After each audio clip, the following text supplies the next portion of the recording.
Ready. So, well, welcome everybody to Beaver Boardwalk Community Oversight Committee meeting. First, want to acknowledge that the town respectfully acknowledges that it is located on the First Peoples traditional lands. We recognize this traditional territory to show respect and understanding to those who walked this since time immemorial. Today, we uphold our ongoing responsibility to work together in the spirit of the intent of the treaties with all the First Peoples and nations that call this place home. The town expresses gratitude for the opportunity to build a better community on these sacred lands for generations to come. And with that, I'd like to move to the agenda. Committee, is there any additions to the agenda this evening? I think, Heather can correct me if this is the right place to do this or not, but when I looked at the map, it worked out really well, but we updated, the Whiskey Jack Club updated the plan list, which has 10 communities in this area. That outer loop goes through all 10 of them, and I thought, well, I just wanted, I wouldn't mind if the committee would just visit one more time, and I don't want to take too much time on this. The name of the Fen Forest Trail, because you could call it South-Facing Slope Forest Trail or any of these unique habitats that loop goes through. So I do I make a motion now to rescind the whole motion and we go quickly over the 4 names again? Is that, or do I just add that to the agenda at this point? Yeah. So at this point you would, so did everybody get a chance to read the emails to understand the process? So I think Beth, you would make a motion to make an addition to the agenda. And then they would agree to hear you out, or you would vote on that, okay? And then if that passes, right, then when we come to that item, that's when we deal with whether we want to rescind it and discuss it or not. Yeah, so first we're just dealing with adding. Yeah, so I'll make a motion to add to the agenda the names for the Beaver Boardwalk loop trails.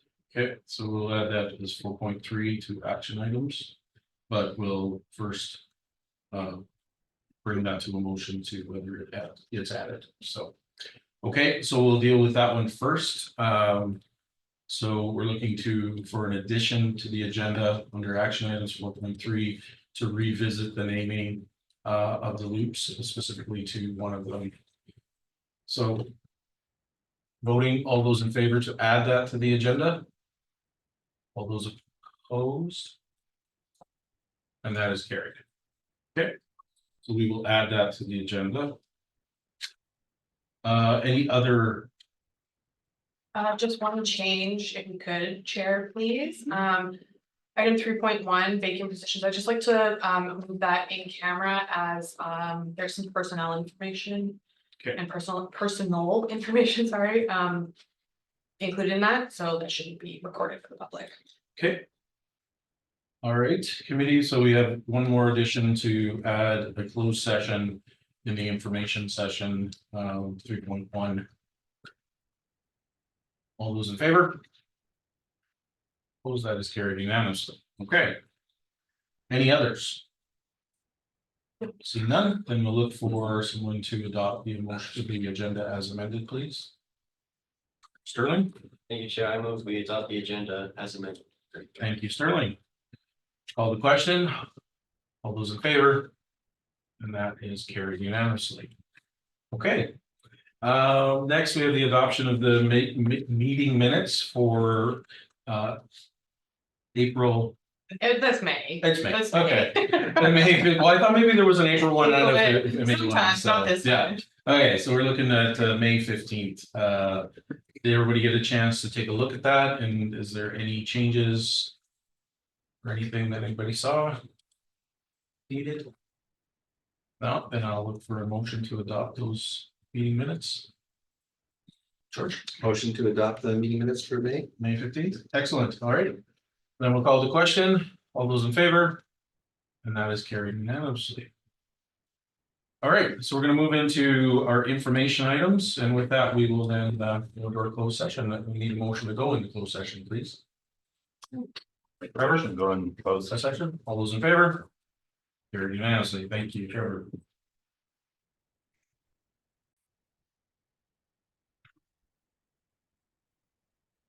Okay. So next we have a partnership grant update, community facility enhancement, large stream, so. Still me, coming. Heather will update us on that.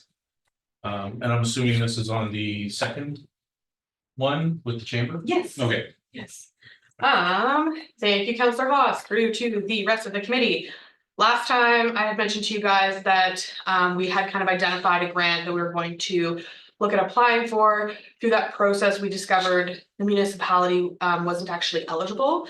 And we needed a nonprofit partner in good standing with kind of a similar ownership over the boardwalk, right? So I actually went and found a partner in the Chamber of Commerce, because currently they're also overseeing our visitor information center, which is the tourist economy, which ties nicely into boardwalk work. So I had a couple meetings with them, took this before council so that we could get our grant application in, which is on Friday. I have to get that in. And last night at the special council meeting, they approved the partnership with the chamber. So that grant is for up to an additional $1 million, which would see us complete the entire boardwalk works. If that. So. I'll skip some of my stuff, but I guess the one thing I heard last night was that very specific items on our list of things to do were mentioned. And I'm Yes. wondering how they came up with those specific items. Thank you. So actually, I wasn't able to present last night, so Deb presented for me. And she had just called me before to say, like, if council asks, what are some of the items that are being covered here? So as we discussed in previous meetings, the sunken section, right, and the tower were outstanding with AEP as Alberta Environment as to what kind of applications we might need to put in. So we actually left those two out of the scope of what the FRIA work is covering. And those two items, we only recently heard back from the province that they're not gonna require us to have, well, most likely not gonna require us to have a new application, so we'll be able to start the work much sooner than we had originally anticipated. When we get to our later section on planning, you'll see that we had actually slated those two sections for like 2027, because we knew at the time we might need a new approval. So those are the main two big ones that we know we have to get done to restore the boardwalk to its main, or to its original glory, if you will. And so that will finish off everything, or is there still Almost items? everything, there's a couple things we'll go through today that you guys will get to carry on with, like things like the dock, right? Those little items, but all of the big ticket items will be complete if we are successful in getting this grant. So. Yeah, so the free approval is for everything except the sunken section between the bridge and the outdoor classroom and the tower. yeah. And Nope, the sunken section at Reimer. Oh, Oh, yeah, going toward Ryan. Mhm. Okay, so the tower or the bridge to the outdoor classroom is in the free. Correct. Yeah. We're just now working through with AEP and the contractor how to remove that section. So I'm working with the province and our consultants to figure out the best way to take that forward. So this new grant will cover the sunken section and the tower. I guess I have a question though, is that is that grant just for the Beaver Boardwalk, or is it for those two projects? Like, can it be in the whole project? Yeah, so it would be, we're leveraging the FRIA funds Right. for this, Right. but I will have to do a separate RFP. Okay. So the scope can still be amended based on what we find out about the grant. So if we only get 500,000, maybe we just do the tower, Okay. right? That, it's still a moving target, but if we get the $1 million, we'd be very happy. Okay. And then if I may. With last night's meeting, so basically everything is taken care of, the chamber is the banker. Correct. And then everything else is the town, all the contractors, everything, the details on how to use that money, they just are the banker of. So, Absolutely. yeah. Okay. Any, I guess, questions, other thoughts on this? You haven't considered the Rotary Club as a partner? They were one of my kind of second stops. Just with the VIC being still in the chamber's envelope, the Visitor Information Center, it being a provincial grant, the province offers VIC elsewhere. It was a good marriage. But if they hadn't been willing, then that's when I would have started hunting other long-standing groups such as Rotary. Yeah. Okay. So we will wait in anticipation. Yeah, it is June. This Friday is the deadline to have it submitted. So I'm sure, I don't know what the timeline is to when we'll hear from on the matter, but I can talk a little bit about the process if you like. Sure. So what we're submitting on Friday is the expression of interest. So we have a bunch of documentation that we have to fill out to just let the grantors know, hey, we'd maybe like some money, please. They'll review that and then they will choose from everyone who has submitted the EOIs. And invite us to actually do a grant application, which is usually a pretty decent sign. So we will hear back about that in July, with the actual application being due end of August. some more work to be done if we get it. So, perfect. Okay. All right, if there's nothing else on this matter, then thank you to administration for and to the chamber as well. I think Councillor Stashik mentioned last night that being a community area, having the chamber, I think, is a great fit. And the fact that they do a lot of promotion of that area. So I think this is I think very positive. So hopefully we are successful. So we will move on then to 3.3, which is our Beaver feeding program update for 2024. Excellent. So I finally was able to connect with Laura Trout, biologist at West Fraser, and she gave me a bit of the history on the beaver feeding. We also talked a little bit about kind of the science behind it. And just so that we're all clear, the option to not feed the beavers does not exist, right? We now have to do that going forward. And then we discussed, the contractor that was hired, and I was concerned that maybe there was a contract written, right? And that was never the case. So there was no written agreement binding the town to, use a certain contractor, or West Fraser to use a certain contractor. It's just the way it had been done. Laura actually recommended that there are individuals with Whiskey Jacks who do this regularly and do a good job of it. Know where to get the wood, what size of wood, leaves or no leaves, those kinds of things. So she actually suggested that the committee entertain the idea of having Whiskey Jacks perform that going forward. If necessary, the town would, have an agreement for that. For the remainder of this year, West Fraser has a little bit of money that they put away for this purpose, so they'll continue to fulfill that for this year to Whiskey Jacks. So and then going forward, I think we would just put that within our operating budget for the Boardwalk. Because like I said, we don't have a choice. We want them to stay, feed them. So I just thought this would be a good opportunity with Beth here, if anybody has questions, to kind of ask her about that. Otherwise, I'm just looking for a motion for us so that I can follow up with West Fraser to say, yes, Whiskey Jacks are going to do it, or potentially Beth has to go back and confirm with them that they do want to do it. And then I can go through the processes with Laura at the mill to have it transferred. Okay. Questions, comments on the feeding? Beth? I'll just comment that I'm actually on the committee as myself. I don't really represent the Whiskey Jack on the committee, but I can speak for them. So, yeah, we picked up the ball last year, and we've got a group of like Chris Ravel. We've always kind of filled in if the beaver feeding was falling away, if there wasn't happening. So we've always the Whiskey Jack's always filled in, and then last year, just nothing was happening. So we started feeding, and then we communicated with Heather, and Heather tried to follow up what was going on, and we ended up feeding the whole fall.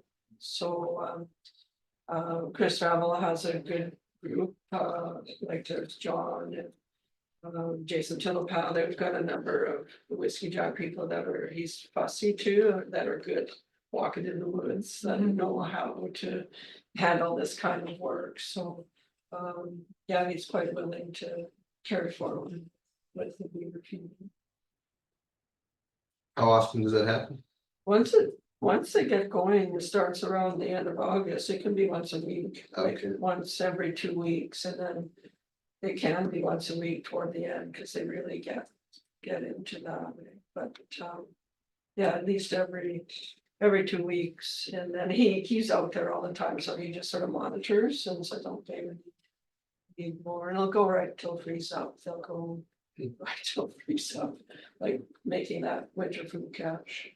So, That's just a question. I noticed this year I went for a walkabout with Chad down there, checking out some other project stuff, and we had noticed that with the greater volume of beavers now. Yeah. They took out some pretty serious trees when you're first coming down from the Sutherland entrance.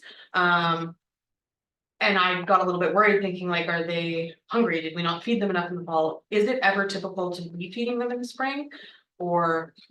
not like Chris did feed them somewhat this spring, just to try to get them away from all the other trees. Trees. And they, like, some of the trees are, have wire on them, yet the big male chewy, and He took it right off. Yeah, he'll pull it right off, like he's figured out to get under Yeah. it, so. And he's a big, I don't know if you noticed, but he's a big, they can get huge. It's like we feed them or something. Yeah, exactly. So natural. Yeah, but on the other hand, some years, they've only had one kid survive, and, I've had people say, oh, what if they disappear, like the old couple, and. Can we introduce beavers? So, yeah, we're dealing with a lot of beavers right now, but. Some years it's not so much, and the one thing I'm interested in is, I think we have 6 from last year. And then 1 from the year before, and that one will be booted out, usually they stay the second year with the adults, and then they get booted out in their 3rd year, so that one will be booted out, but I'm wondering, we won't see the new kids till July. But if she has a lot, will she have a lot for one? Or if she does, will all these young guys get booted out early? So it's sort of gonna be interesting to keep watching, because. Again, like we've got a lot of beavers, and it's always because we feed them, but we've fed them some years, and they come through the winter for whatever reason with like one with them, and so it's not so predictable sometimes. Yeah. So we could feed them in the spring if we need to. Yeah, I know Chris he did a couple loads this spring, so, but not a huge, usually, because things were kind of slow too, usually like in the spring, they lead to the pond lilies and they're eating more vegetative material, but it was kind of slow, so he did put a couple of loads in. Okay. Yeah. And they took it. Yeah. Quick comment, Trevor? If I Yeah, could. go ahead. Thank you. Okay, so there is another method besides caging the trees that I've heard of that's being practiced in Alberta. And that is painting the base of the trees with a paint that kind of matches the bark, but it's mixed with sand and grit. And apparently that will deter them from chewing through that. I can find out more about that if you like, but has anyone heard of that? No, but, sorry, go ahead. I can check with, oh, what's her name? She's a prof at University of Alberta in the I'll think of her name in a minute. She's just a beaver expert, but I can check with her and see if there's alternate ways of actually discouraging the beavers from cutting the trees down. Yeah. She's amazing. She knows everything about beavers. I mean, it's really something. So I can do that. And yeah. And Beth, I heard about it through a nonprofit group, and I used to get their emails like a newsletter, and I haven't for a while. Because when I was in central Alberta, they just take beavers out, like as soon as the tree goes down, they'll take the beaver out. But there was a video that the group had that showed all of this, but I'll see if I can track anything down, and I can forward it to you as well. Sure, yeah.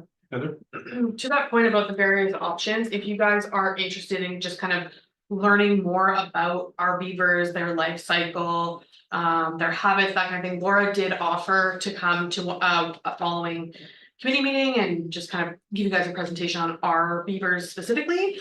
So later in the meeting, when we get to kind of the strategic planning phase or the programming objectives, that's something we can discuss. Then I just want to throw that out there. Okay. So you need this evening, what motion? Just whether the committee would accept Whiskey Jacks to be our, I suppose, new contractor for beaver feeding program. What was that again? Sorry. I'm not allowed. I can propose the following motion that somebody else Okay, will make. Yeah, That wow, that the committee recommend moving forward with Whiskey Jacks as the contractor for beaver feeding program. Could not find recommended. I recommend that the committee move forward with the ski jump for the beaver feeding program. perfect. Kelly has made that motion. Thank you, Kelly. Any thoughts, questions, comments on the motion? And this is just to clarify, because this is funding wise, do West Fraser, they provide the food that you said? And then it'll be the Whiskey Jacks that are feeding, or? No, so this would have effectively remove West Fraser from Okay, the practice, but they did say that they'll still be available to us if, you know, we're having a hard time finding the wood, if we've, you know, sourced this one location too much and now we need somewhere else, they can absolutely help Whiskey Jacks with that. For this year, they had funding set aside for the contractor that we previously had. But they only have like a tiny amount left in this giant pot that they've had for years. So Laura just asked me to include that in our operations. okay. Yeah. And so with this motion, then you'll be going to the Whiskey Jacks group to confirm they're okay with Yeah. this, and then bring it back to us, or Deb will bring it back to us in September or whatever, so, okay. All right. Any other, I guess, questions, comments on the motion? Seeing none, then we'll call the question that committee recommends that we Move forward with the Whiskey Jack as the contractor for beaver feeding program. excellent, thank you. All those in favor? And that is passed unanimously. Thank you, everybody. Okay, so next we have program 3.5 programming objectives and 2024 to 2027 BBOC strategic planning prep. Yes.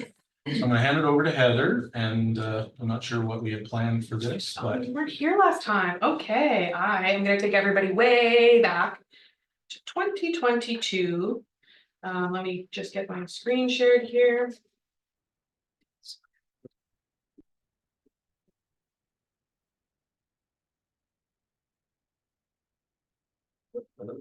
Okay, so once upon a time.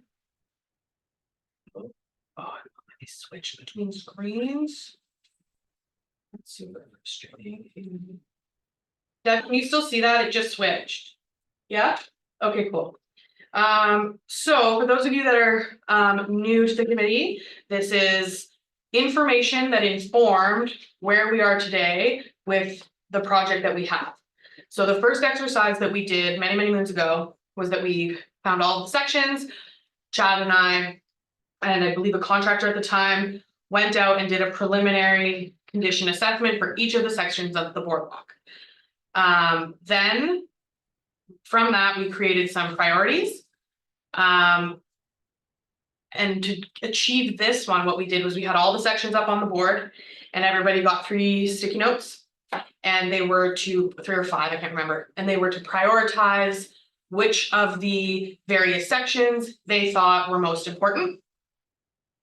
And then a scoring method was applied and it created this priority list for us. With things that needed to get done based on the information we had at the time. A lot of those things at that time we didn't even have, we weren't sure what we could do with our approval, what we couldn't do. So we've come a very long way, which I thought was worth mentioning today. It's been a long road, So for example. That's really teeny tiny, stand by, I will make it bigger. Okay, so when we began, we didn't think that we would have the FRIA funds in place. We thought maybe we would have to phase it over a number of years, supplemented by other grants, et cetera, et cetera. So we had actually each of these yellow sections of the boardwalk, we had anticipated would not be completed until the end of 2031. So really good job, everybody. We did note in here a couple of things we weren't too sure about. For example, section B, that's the sunken section. There's the B, the little knob, and then there's the part that's now sunken. We didn't know how could we remove it? Would we build over top of it? We still don't 100% know that, but we're working with the province now to see what they will let us get away with. And based on the imaging I've seen that they did request, it's looking like sounding like we're gonna get our approval to just build over top. Time will tell. Hopefully I'll know that in the next couple weeks. The green sections were the ones that did get completed with a MSIP grant, MSP grant, in 2022. So this one here, the green bar was just showing the life cycle of when we might have to start doing some additional operating maintenance, replacing boards, things like that. The piles will be sound. But at the time we weren't really sure where we were going with the rest of the boardwalk, so we kind of just left it there. You can see there's operational maintenance scheduled to kind of just keep some sections alive. The tower, we always knew from the beginning that might trigger an additional Water Act approval because the tower is now deconstructed, right? And so we weren't sure if the province was going to approve us to build based on our maintenance plan that we do have, and potentially they would consider that a new asset. We've heard that that's not going to be the case, most likely. So that means that this one gets to get moved up in our calendar as well. And then, yeah, just some additional sections that all got completed. So I just sort of copied over and started making some changes into where we are today. Let me just blow that up for you guys. Okay, so we are here in 2024. So we know in December that the blue ones, okay, are part of FRIA. I haven't double checked all the sections in relationship to the map. I'm still going to be working on that, but I just want to get your brains flowing on this today. You'll notice that sections K, L, and M, which are part of our operating maintenance plan this year. The communications just went out for the stairs. Those are now complete. And then the staff are moving over next week to starting K, L, and M, which is back upland section. What? Look. The bad spelling again. No. Oh, okay. And then I've highlighted some red ones over here, which is where I kind of wanted to just start our brainstorming session for today, specifically with respect to the water deck. I just kind of want you guys to have general conversation, and when we feel like we're done about that, we'll move on to another item. I'm gonna take those brainstormed items, I'll populate them sort of in that priority exercise so that when Deb takes over in September, you guys can go through that full process, but at least we'll have some information to kind of move you guys forward through that. Programming options are also going to be discussed today, but we have very few assets left to tackle, so I thought we would start there. But before we do that, if there's any questions, I'll take them now. John and George? I got a comment, probably more than, well, that's both. Seeing this, I really like it. And because my concern is being able to show that this committee and the town are gonna be able to oversee the forever taking care of the Beaver Boardwalk and not letting what happened in the past happen again. And I don't know if you've all been paying attention on social media, but with the announcement of the grant came a lot of comments about, is it all just gonna fall apart again? So I guess with that comment, my question would be, is there gonna be able to be some form of this document that's gonna be able to be seen by the public? So that we can say to them, no, we're not gonna let it go into disrepair again, and here's our plan. Excellent question, Leon. I think that's very valuable. The way that we originally started designing this was built very similarly to how council would see their capital replacement plans when doing budget. So this same stuff as related to Boardwalk will get updated in post. It would make sense from my perspective anyway, to include it in the next update of the terms of reference as well, as we keep a catalog right at the back. We've been adding attachments of all the kind of commitments that the next group or new members are going to be required to kind of stay on that path.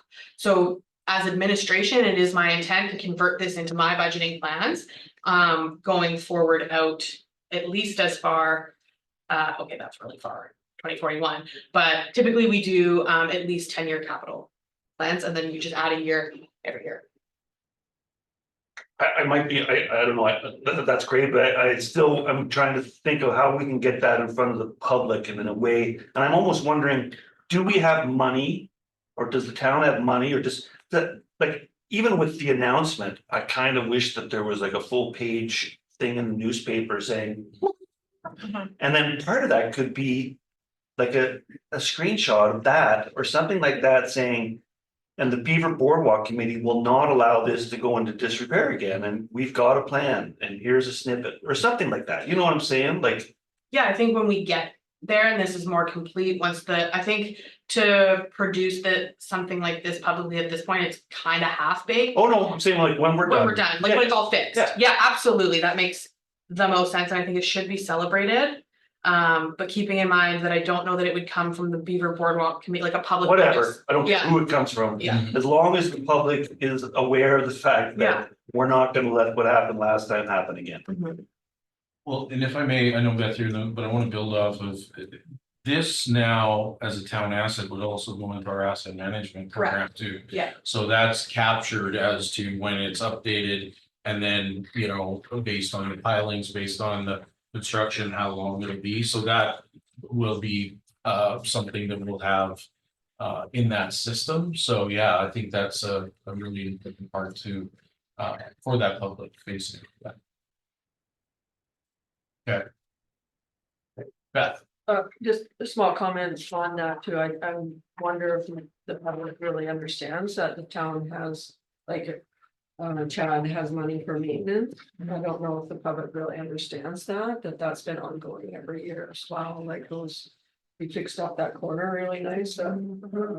Like some of it is really nice, so I'll just throw that in as a comment. Just back to the maintenance, you mentioned KLM lower sections of the, like, that's the lowering of those sections, is that what that is? Yeah, so KLM, a lot of those are, the pilings are either sound or they're on sleepers, no need to do the big steel pilings back there. Right. So a lot of them are lowering some sections to avoid having any need for railings, right? Yeah. And then also we've got couple rotten boards, some twisted sections, they're gonna level it all out. It's more of what we've already seen going on those low level maintenance. Yeah. So if they run into, say, over wet conditions, he'll back off and try to do that in the winter then? We have until like October before it starts to freeze up, right? So they're gonna tackle that as weather allows, but I'm almost certain they'll be done before August. Oh, okay. Yeah. George, did you have your hand up or? No. No, Well, okay. like I guess I was thinking more of the, some of it is just like right on the forced floor, like on, but some of those higher sections pretty wet underneath there. So if he gets in, I'm sure he'd be aware if they start making a mess, like that's sort of what I'm saying, it's like if he gets into areas that all of a sudden they're all wallowing around and trampling everything, that he would be sensitive to this, like maybe we better delay this one section until it actually is frozen. See what I mean? Oh yeah, look, we are required to still follow our maintenance plan, which means, we can't be trampling a bunch of stuff. Right. So they are all aware of the requirements of that plan for this type of maintenance. Okay, thanks. So to build more on the communication part too, like you said, which is great, the stairs are done. Do we have a communication plan to then relay what's being completed to the public you know, in some set of format, because I didn't know it was done. Unless you walk down there. So is that also the plan, especially to moving forward with the free grant? We've got this chat section done, you know, and where we're moving to, is that the plan? Yes, so because they're out mowing right now, we haven't pushed our comms out for KLM. We did earlier in the year. We said this is on the docket for the summer. Stay tuned. Then we put one out letting everybody know the stairs were going last week. They were supposed to take 5 days plus 2 days for rain if they needed it. They were done in a day. So they had it's their time to go out. It just they were done way faster. Oh, okay. Yeah. Okay. So what I'm hearing Heather say is we want to focus on this to start off with, and then we'll get into, you said, some programs or discussion on that, or is there? Yeah, so I'm just jotting down here some notes around what we talked about for communication. And slating that in for the strat planning, maybe we even build you guys an entire, or work together to build an entire comms plan for all of the things that are even on the strat plan. Right, we can certainly work towards that. With respect to the assets, I kind of just want to go open the floor up for one item at a time to just have the group discuss, you know, what's everyone's thoughts, for example, around the water deck. Does everybody know what we're referring to when we talk about the water deck? Ah, okay.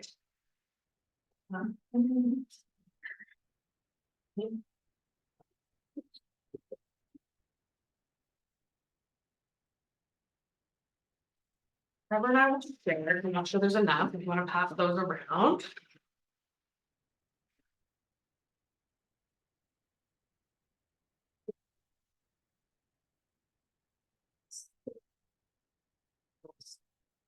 Let me see. Oh, you're good. I got it. Ready. All right, so section J right here. Everybody with me? Yep. Okay, so right now, if you go there, you just kind of like walk out to the edge and then it's nothingness.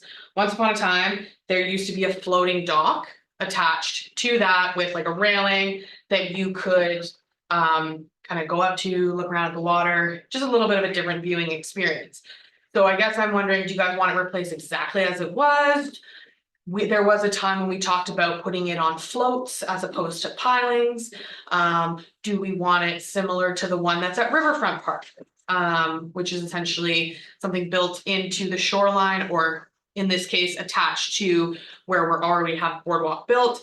And then it's like a plasticky substance that is the dock, like they have at Riverfront Park. So whether you guys want it, if you want to see cool different ideas instead of just what was there before, go for it. I'm fine with the way it was.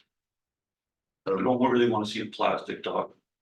I agree with that. Yeah, the plastic doesn't really belong there. Are we limited to the existing footprint?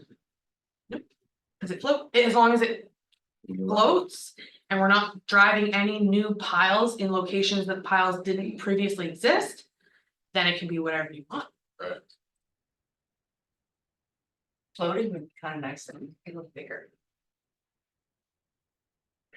If it's floating, does it get taken out in the wintertime? It can, it does not, it depends how it's built. Then Yeah. it's built. What was the issue with the first one? The one that was here, Yeah, like what deteriorated it? it started to sink. And there were some piles under it that were supporting, and they just started to go down into the wetland, causing the whole thing to just sink under the water. Yeah. Was there like benches or anything on it? Or No. is that-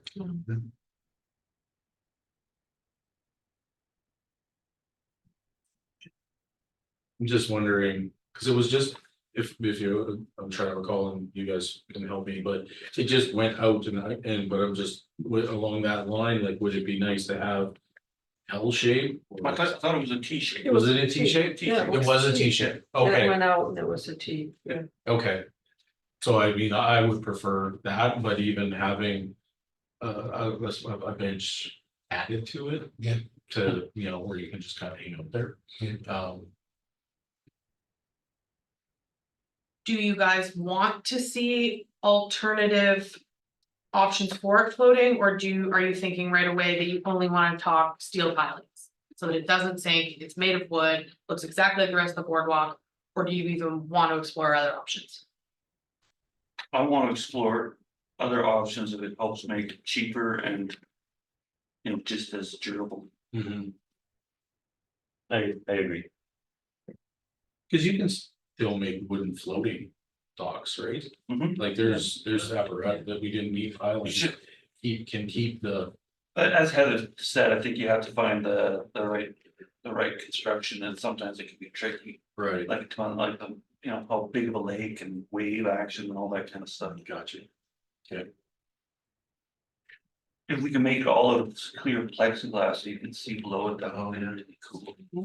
But I'm just joking. I don't hate the idea, I'm putting it on the list. You don't even know it's there. So just walk out onto the water, you just. Oh, Beth, come now. But no, I mean, by the sounds of it, we do want to see different options, or the committee would like to see different options on. I think it brings something to that area. I liked it when I was there, so. Okay, I'm just gonna throw this out there because once upon a time, it was thrown on the table. And I wanna kind of get everybody's sense of it. Somebody had once asked whether they should be able to construct the dock in such a way that people can launch their canoes from it. Or paddle boards or whatever. The previous dock you could if you really wanted to, but it did have some railings around, so it was kind of discouraging that as a use. Thoughts? That briefly crossed my mind, but that's a pretty far way to carry your canoe. Yeah, you'd have to walk Yeah. around the lake So you too. might as well do, that's a great idea. I think if we want to encourage the use of canoes and whatnot at Maxwell Lake. Put it at the stairway or near the Reimer entrance. Beth, and then, you know, Yeah, I honestly don't think we should be encouraging canoe use if the odd person puts it in, whatever, but. I mean, there's birds nesting all around, it's not that big of an area. Myself, I don't see the need for, this is not the lake where you go canoeing, you go to Switzer Park and there's beautiful lakes. So I wouldn't, I mean, like I say, the odd person might put their canoe in, whatever, but to encourage that, I wouldn't do that. No, I was just gonna add my vote to what Trevor said. I don't see the sense of that. If I was gonna be doing it, I would just do it at the stairs. Right, this does by no means close discussion around the deck. If you get home and you think of a good idea, just I'm wanting you guys to be thinking about it so that when we come back to these items, you can bring this forward. Are we adding, are we keeping, is this still in some sort of priority? Like I think this the one- water deck was always on our list as the very least priority. Correct. Yes. This one is just in general alphabetical order. Your other priority one, that's gonna be part of the exercise is reprioritizing now that most of it will be completed. So that's on the list too. So I would still keep this as the lowest priority myself. I'd agree with that. Cause you can walk out on a little bit already. So. No, don't get me wrong, I think it's cool, I think it's good, but I just compared to everything else.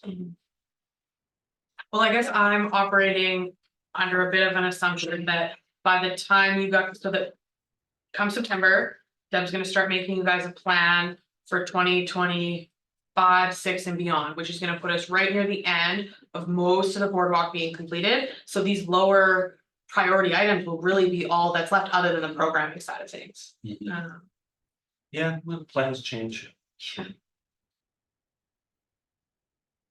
but I think, but you know, I think it's. We're having the conversation now for when things are good and everything, and then we can, you know, have a plan for moving forward once that, so I think. You know, but it's still, yeah, everything else needs to be done first, obviously. Okay. Any other comments on the water deck or the dock or whatever we call it? Okay, so the other one, you have section R, the tower there, the red. Yes, Okay. so with that one, assuming that it comes back saying we don't need a new approval and everything like that. Do we want it looking the exact same as the one at the other end of the lake? Is there anything you guys wanted to add? is there anything we think is missing from the other one at the end of the lake? That would be nice to have in this tower when it's reconstructed.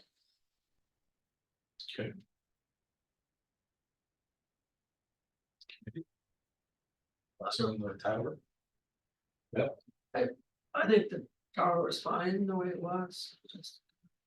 It looked great, fit in with the environment, got a beautiful view. When you're up there. And you could watch the beavers and the ducks and everything without river bugging them, yeah. And I think if I recall, because I watched the videos, but the talk was to pretty much do it the same as Mhm. was. Yep. And not really do anything fancy to it, but, you know, keep it, because everybody was seemed to be happy with it that way, so. Except for the water balloon catapult. Right.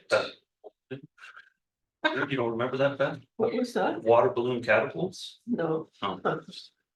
Probably people were lobbing them off, so, Just, yeah.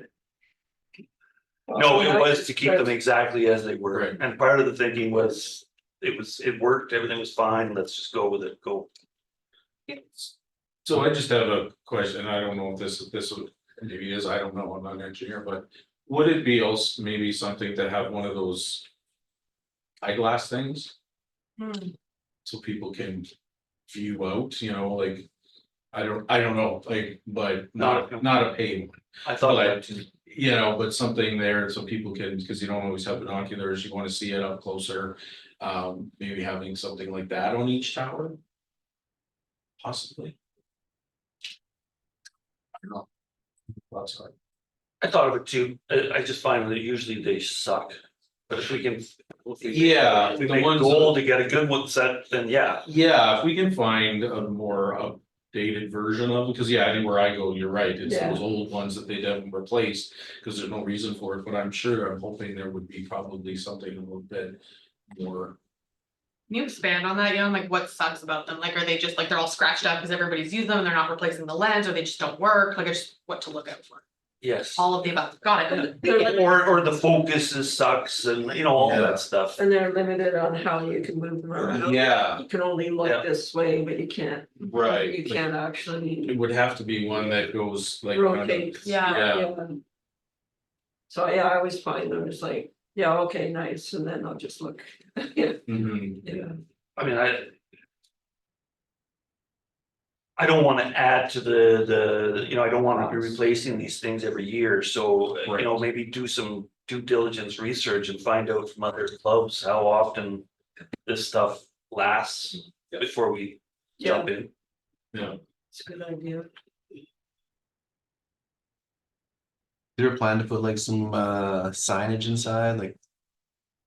Interpretive signs, something like that? Was that in the old one or? The only thing that's up in the old ones are a plaque for each of the kind of person that they were designated to. okay, We were just there the other day, there was no other signs, right?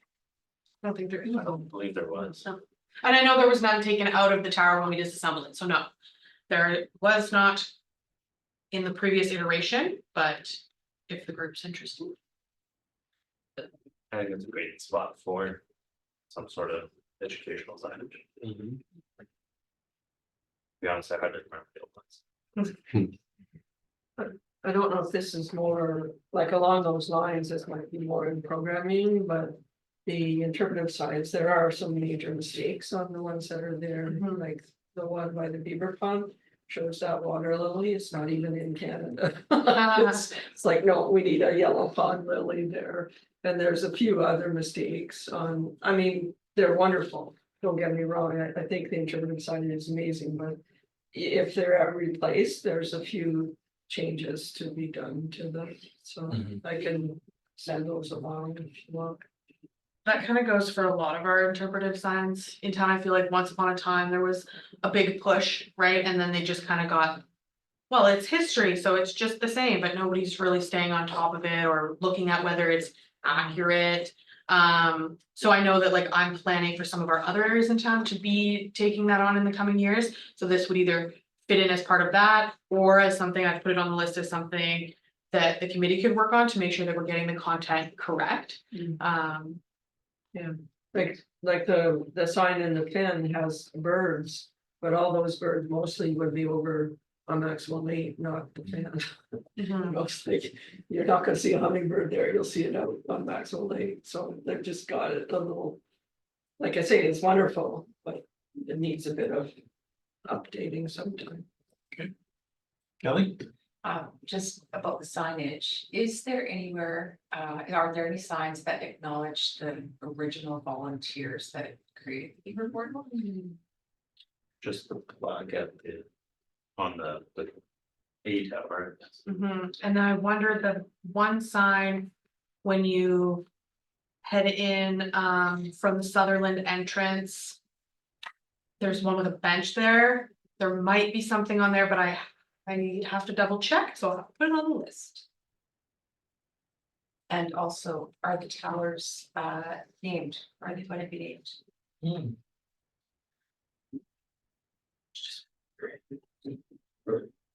Right now, there's the Rick Bonner Tower, like the one that's standing, and the other one was after Rocky Moran, like they used to have plaques, one Rick Bonner is the one that's still there, and the Rocky Moran is the one that was taken down, so. And so they'll stay. Yeah, Yeah, and I think when we had potentially gone to council or the community started asking about why the tower was down, that was a really big concern that came from the public is, you know, that was Rocky's tower. We need to have it, like, if it ever goes back up, it's gonna be named after Rocky, right? Like, we're not gonna change that. So I think that's super important to the legacy. Yeah. Okay. Anything else on the tower?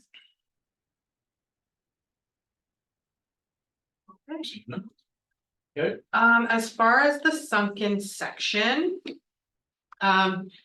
Likely we will be beholden to its original pathway. Where am I? I'm over here. You can't really see it on this map, but in the new imaging that we have, you can see it really great. It's almost like perfect timing that we flew that drone because like what is this called in here, Beth? All of these plants? oh, the marsh. The marsh plants. Yeah. They're starting to kind of grow over And, yeah, the old structure. And if we waited like maybe 1 or 2 more years, I don't know that you'd still be able to see it. So we're pretty lucky there. So I guess I'm wondering, as I understand, and potentially Jan and Beth, you would know better, that at that end of the lake is actually where most people used to access when the oval was there. They would put their skates on this section down here. Somebody had told me that once. I don't know if that's true. no. No? Okay. At the stairs. That's always at the Always, Okay, that never was really used for that purpose. okay. It's more to go in along the marsh. Well, yeah, like Rick did that because Hans wanted that built, because Hans was envisioning the bottom of that tower for people to put their skates on. So Rick only built it because of that. He was not in his original plan, Okay. but that's what the town wanted, so he complied with that, but it never really took off. Oh, In terms, so it's always been at the stairs, so Right. people access the oval. Yeah. So with respect to that, then do we just, like, is there anything that anybody thinks is special about that location? So like, maybe we're adding signage there. Thoughts on that? It's sunken. We might have to stick to the same path, but that doesn't mean if you guys wanted another dock that you can extend out and have a floating one, right? Like whatever you guys want, just brainstorm. If anything at all, or I'll just mark it down as section B for discussion on signage and stuff like that when it comes to September. Yeah, yeah. Go ahead. Well, the sky's the limit with suggestions. Yeah, why not? Let's not do it and let's use the money somewhere else, like another area of concern that we have, Beth and I have.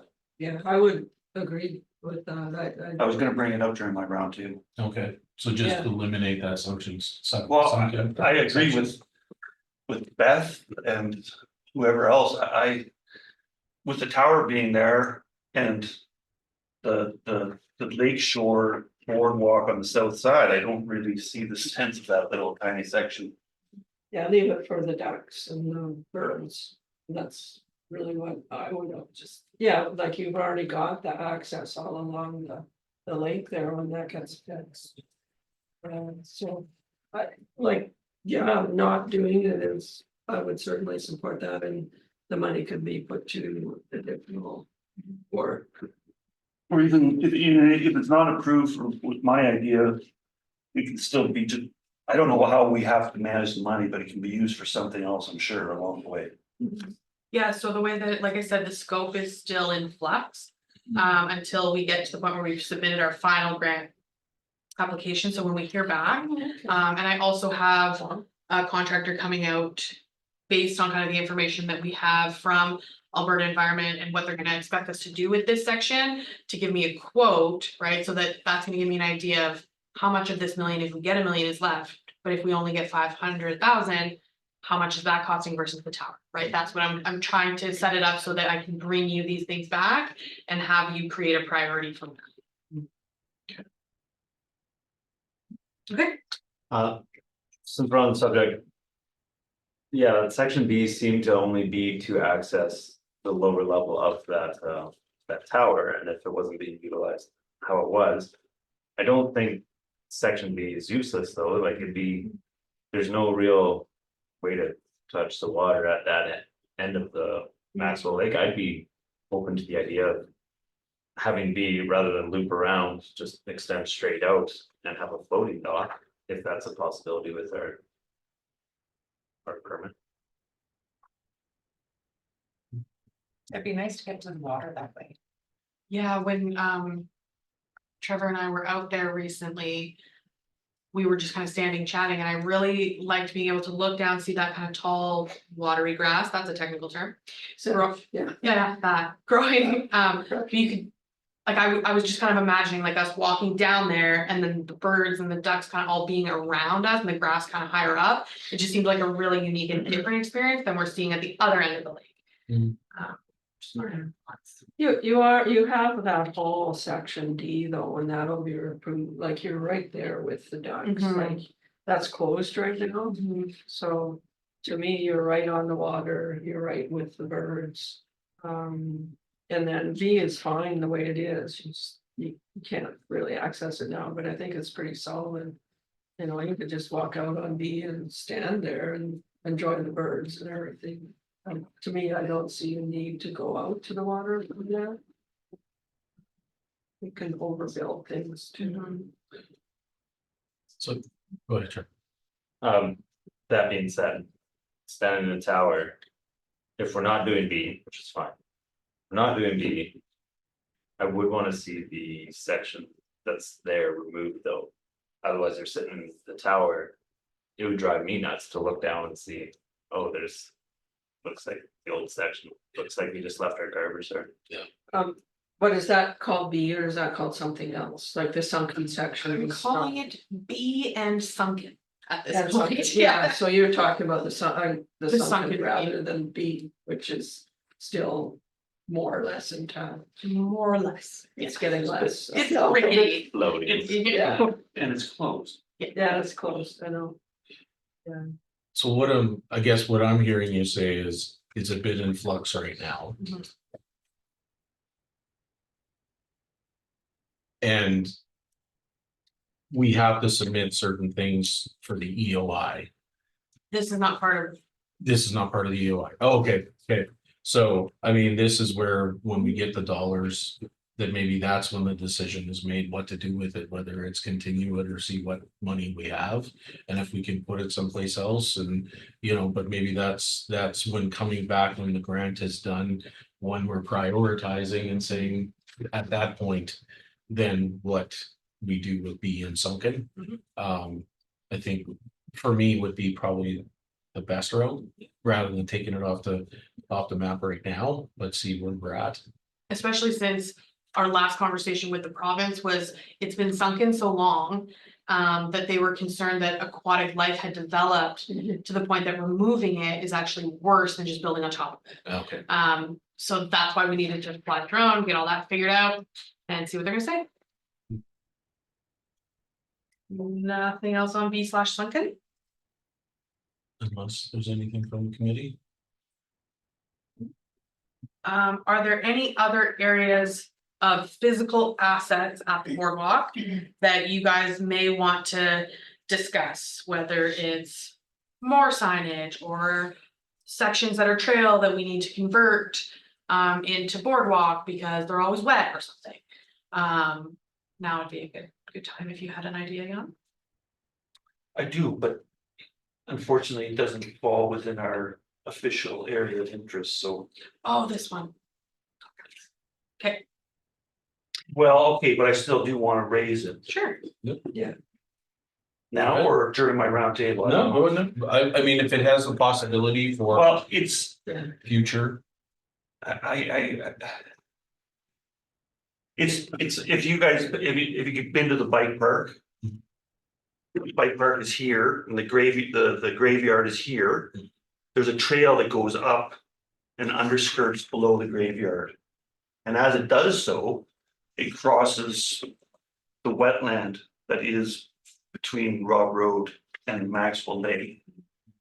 And there's a trail there and it all, they threw in I don't know what was there before, but it didn't work, so they threw in a couple of culverts that were too small. And now it overflows all the time. And in the wintertime, it's just a big rink. And it's washing out, there's gravel right in the water, which is not great. right?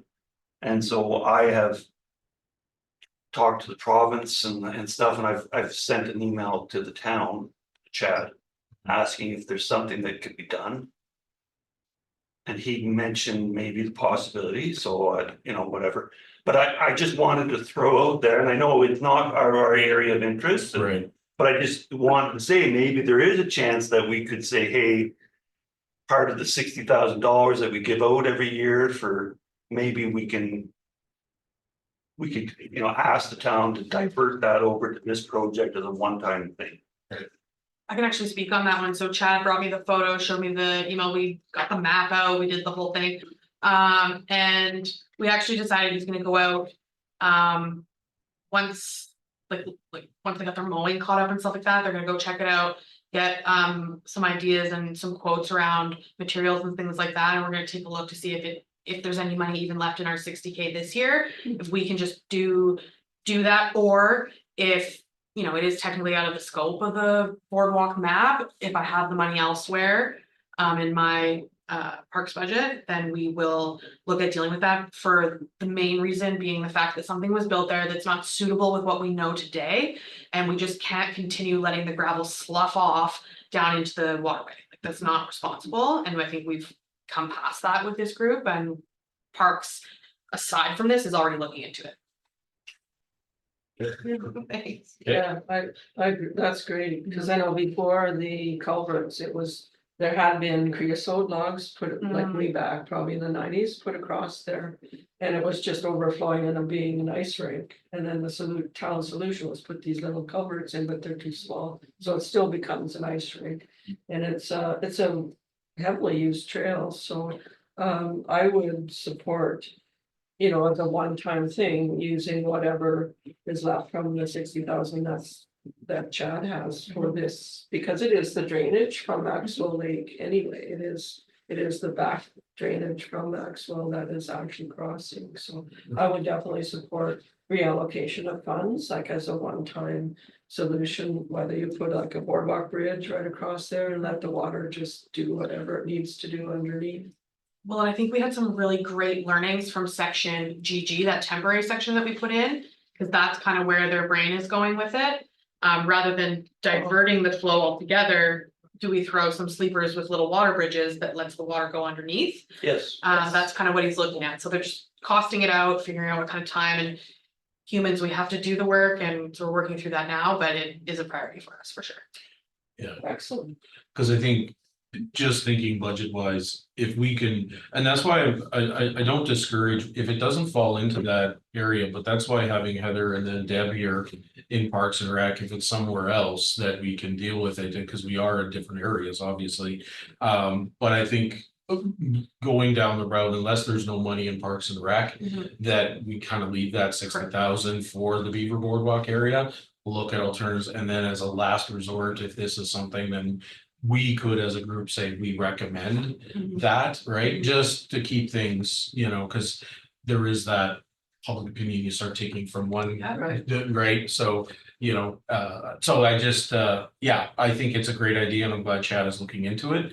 And I'm glad the Beaver Boardwalk Committee is open to that, but, yeah, I think that as a last resort, we dip into that at this point, but no, that's good. I'm glad that the chat is looking into it, so. Okay. Anything else on the assets?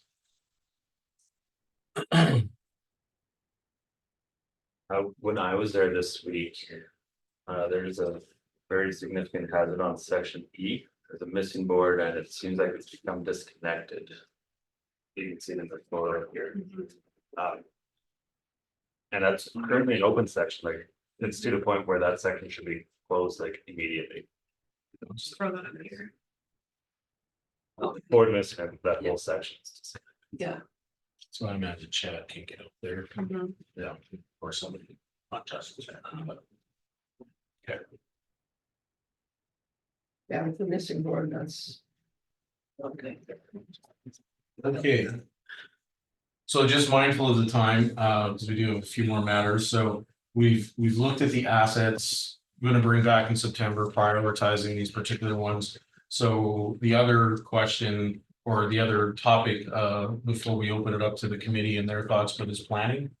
Is that Program planning. program planning? Yeah. So one of the deliverables in the committee terms of reference is that the committee make recommendations to council or potentially to administration to connect with, let's say, other groups like Whiskey Jacks or HIMBA or what have you, to around programming. So for example, in the terms of reference, it says that, we will recommend largely winter-based activities because that keeps people, like you guys were totally on the right track with the discussion around canoeing, right? We don't want to encourage that because the terms of reference actually say, summer recreation on a space shouldn't necessarily be encouraged, whereas, the skating rink isn't disruptive to the natural environment in the same way. So that could be one option, whether we want to be scheduling like tours, right? Maybe once a summer you do a tour. The thistle pull is one of our things that is now kind of becoming a regular that we do. So just those kinds of ideas. Can somebody else just jot down what anybody has to say really quickly? Yeah. Questions before I go? You talking about summer activities? Summer, winter, any ideas? We're gonna jot it all down. Yeah, any winter, yeah. Taking into account the summer, the Beaver Boardwalk itself is the summer activity is what we're Right. trying to do, but the winter is less disruptive. So, but I think there are some valuable tours, things. I know the Chamber of Commerce actually have done where their summer students have gone out there and taken people out there and did little things. I don't know if it's a full tour or what, but that's the idea because it is part of our terms of reference. So, any thoughts, Beth? Yeah, like, the Whiskey Jacks, we do, like, for tonight, we have, our bird walk, or Wednesday evening bird walks, and everybody's invited, but. Okay. We'll carry on with that, like we do a lot of, like we just had a willow ID course, and it's pretty specific, but we'll have a flower ID course, which is more available, like. The people that don't know anything about plants will have more use for that, but separate from all of that, I've always thought that the town, because Chad gets money to hire students for. Maintenance activities, like they could hire, why not have a student to develop an interpretive program? They could work with the museum and they could put one or two interpretive hikes on a week. It doesn't have to be every day or anything, but the student can develop a program. Like I know people that have whole programs on beavers and they would just say, here's our program, they just donate it. So to me, I always thought, like, why not? That would be a wonderful summer job for a student. And you could work it with, like they say, the museum or other organizations and develop these programs, and you wouldn't go overboard, but a couple of days a week, have these scheduled tours or something that people that really don't know anything about. You know, like they want to sort of find out what's going on, but they, you know, there's so many people that, you know. Birds will fly right by them, they don't see them, they just don't see it, so they need someone to help them see it. So does the Whiskey Jack Club advertise to the public? Um, With their events? We don't advertise, like it costs nothing to join, like we have just this huge email list, but actually we do, sometimes we do advertise, we did like. We put up posters all over the place. We do like sometimes the paper, we just had a big talk, Wes Olson on ecological buffalo.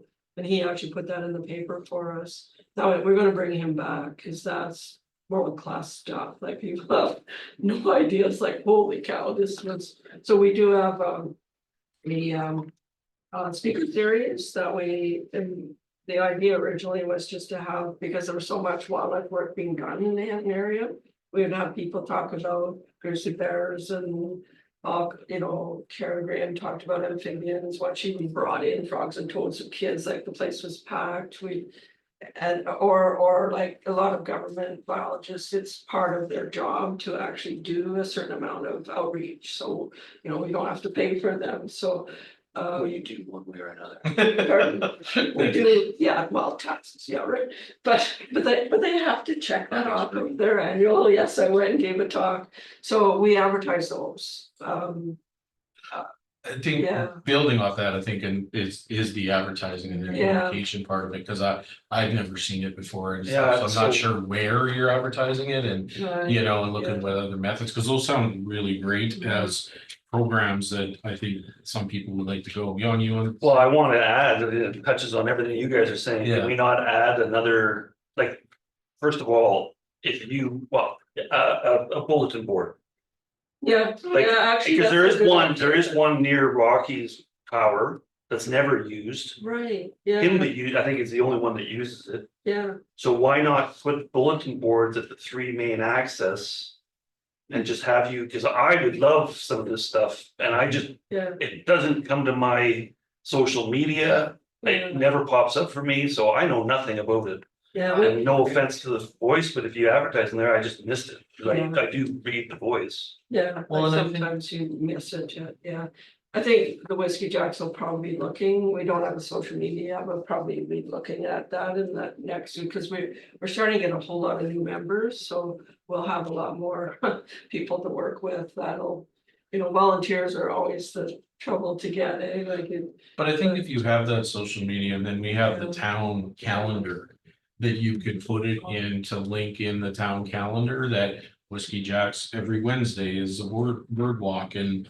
You know, so I think there's, I mean, because I agree, I would like to go some of those things too, but I'm not aware I of. would, yeah, I would highly suggest the kiosks. to be Yeah. put in. Yeah, that's a good idea, And at the Visitor Information Center. Yeah, yeah.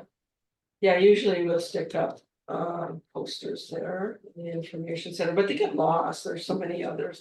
well, that's it, I think, Stick them around and stuff. and posters are still good, it just, I think social media is a big factor into it, so Deb, you have a comment? Yeah, thanks, Trevor.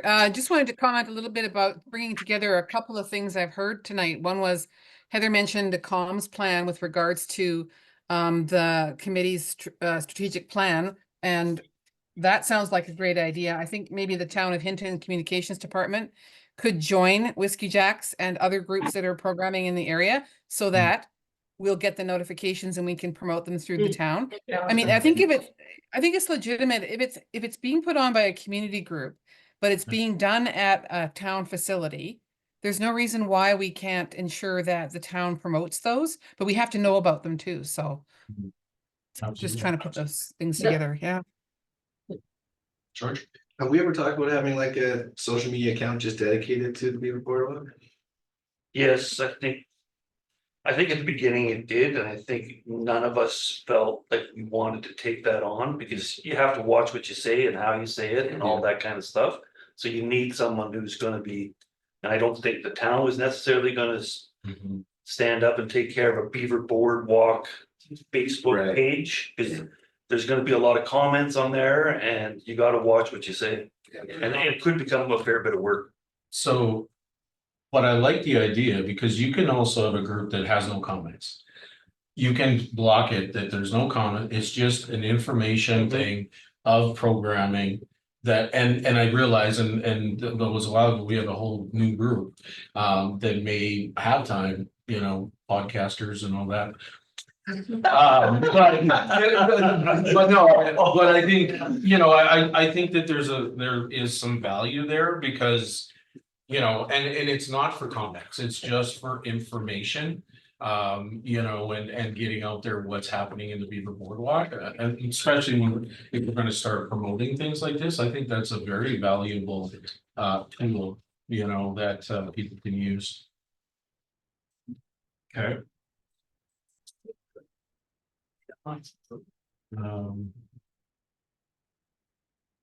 So I wanted to just fill Heather in real quick, sorry Beth, but while you were out, she was mentioning, because we get summer students. But how possibly one of those summer students could be tasked with an interpretive type of program. Maybe once or twice a week or something in that area. You know, because I think right now they pretty much have whippersnippers and lawnmowers in their hands, but is there more that they can maybe be doing in that regards, right? So that was one of the comments while you were out that was made. And part of her comment was also working with the museum, which I think Yes. is a really good point, Yeah. because Margaret and gang down there are doing a bang up job Yeah. and stuff, so Absolutely. if we can tie them in. Tied them all together. And absolutely, and all those organizations benefit, if I may, too, with more publicity, more, you know, more people getting involved, because they're always looking for memberships at the museum and things like that, so. Yeah. Kelly? Oh, it's always been great when I've been there, and it hasn't happened for a long time when, local musicians. Yes. Yeah. And that's a great little area too, that could be one of those talking speaker areas, but musicians, you know, like, yeah, that would be, because yeah, I think a lot of people also want to go up there, making it a more of a regular, consistent event. Yeah, okay. Beth, How do I get the Whiskey Jack stuff on the town calendar? Oh, this last time I was trying to look, and it was a big deal, we didn't have a lot of time. I think we can show you after, but it's at the very bottom of the website and you can put in events, like it brings up the calendar and you can. Oh, you can actually just put submit it and in. put it in. Yeah, okay. it's a fairly, I think, isn't it? Yeah, you can Yeah. submit it and then it goes to communications, they'll review it, make sure all the information there gets approved. And that goes in the community calendar as opposed to like town Town stuff stuff, calendar. yeah, Okay, yeah.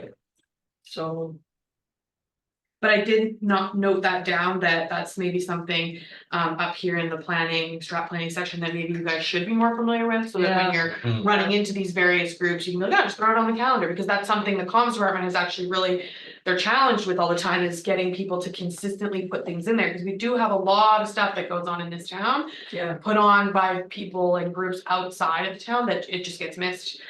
so who would I, if I, like, cause I went on the web to just, to try to find, I couldn't find, like, what do I do here? Mhm. So, like, You can who would I call, contact? just Hinton Listen, so you can go through there. Oh, And then just ask that for them to show you, like, Oh, hey, it's okay. Beth, I'm looking to do this, I need some help, and they'll reach out to you. Oh, okay, all right, I'll do that.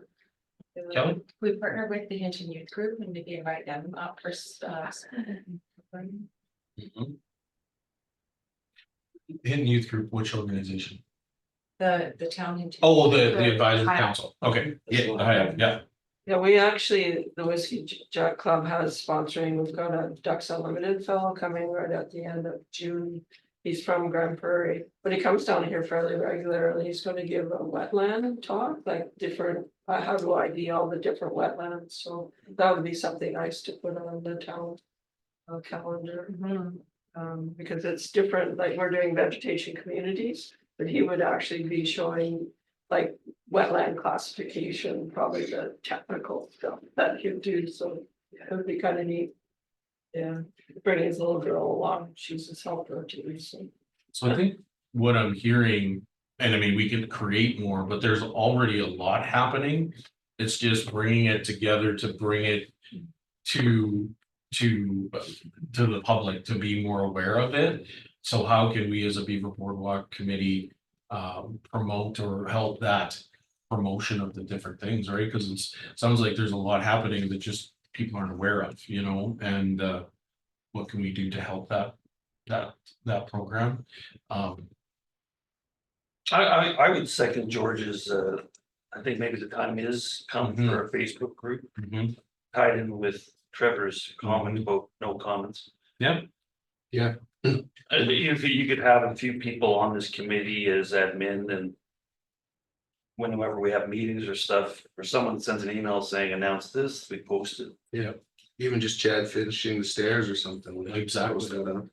I think in the past, because there was the period of time where the town wasn't really recognizing that that's necessarily our asset, and the Parks Department doesn't do programming. In Hinton, we allow a lot of things to be grassroots, even in our rec department, we don't necessarily have a program.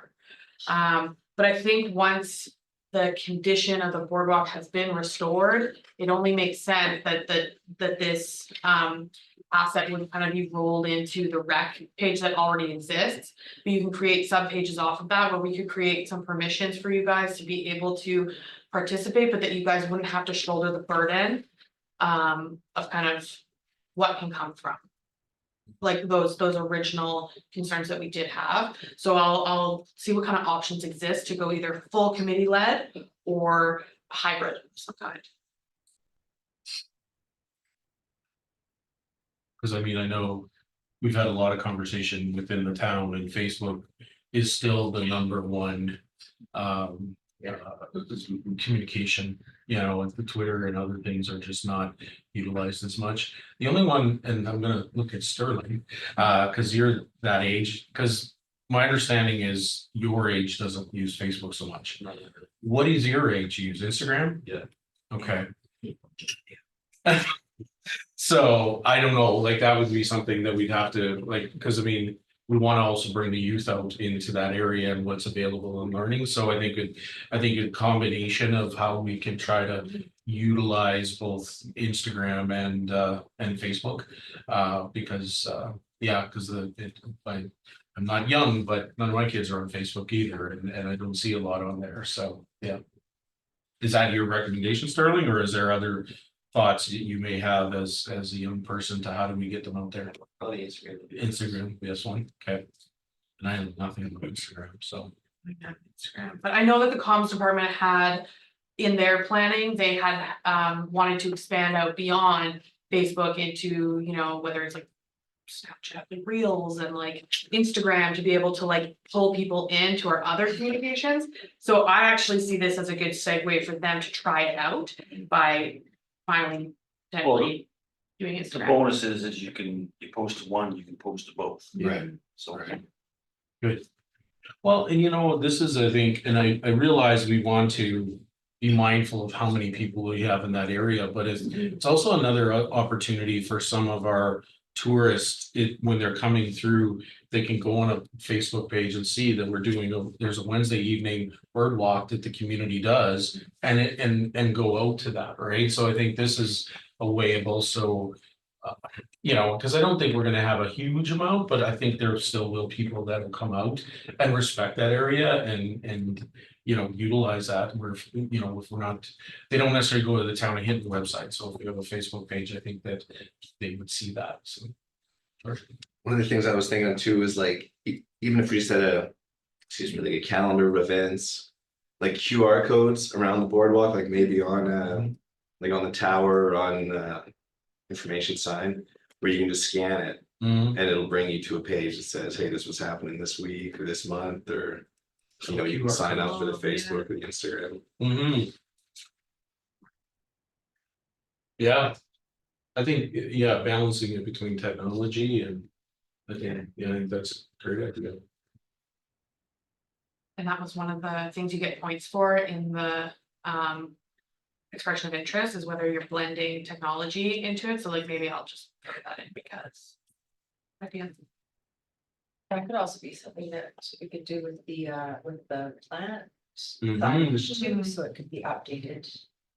The planet and bird. Yeah, that's right. QR Okay. code. put that in there, yeah. which actually addresses Beth's, that it's there, but it's not, but you could isolate, this is the area where this QR code takes you to what birds are in this Yeah. area. Or this area, right, so, I really love that actually. Yeah, yeah, yeah. Yeah, it gets pretty fancy. That would be- Yeah. and it's. I mean, saving money, QR codes is a saving of money, because you're not printing a whole pile of words. Yeah. Quite frankly, I don't know how many people actually read those words that much, whereas a QR code. That's for everything. Can even just read it later, right, so, Merlin. but I think that's a Oh, great yeah, idea. yeah, but Well, for But somebody I know who it's- is seeing impaired or, to. Mhm. or doesn't like by taking it up. Yeah. And, I mean, you can put everything Okay. in there, but I usually upload my bird observations. We're just talking about iNaturalist, which is an app, because I was thinking you could start tying in apps like that. Yeah, yeah, Because if you go to iNaturalist, there is a ton of stuff around Boardwalk. well, that and now that you say apps, because there's an app even that you can get the sound of a bird and it'll tell you what it is. Merlin. Yeah, so we do that at home, but, I think there's a lot of opportunity, a lot of learning. Yeah. That again is to programming, right, is making that an educational area, not just. But, where you don't have to go on a tour and someone point it out to you, you can find it out for yourself, so I think those are some great ideas. Yeah, actually, eBird, there's a ton of eBird observations for birds too, that sort of preceded. By naturalists. Heather? So I have a pretty good list here. I'm also already identifying kind of some categories Mhm. that would help you guys when the time comes in September. So just in the interest of time, if nobody has anything else on the programming side of things, of course, you guys will be able to come back with even more ideas, but this will help get you guys kind of remembering what we talked about and then headed down the right path when I get it all organized for you guys. Mhm. So was there anything else that the committee, knowing this was coming up, maybe had thoughts on? What you'd like to see as part of that September. Beth? Great. I still want to promote a conservation designation for the Okay. boardwalk.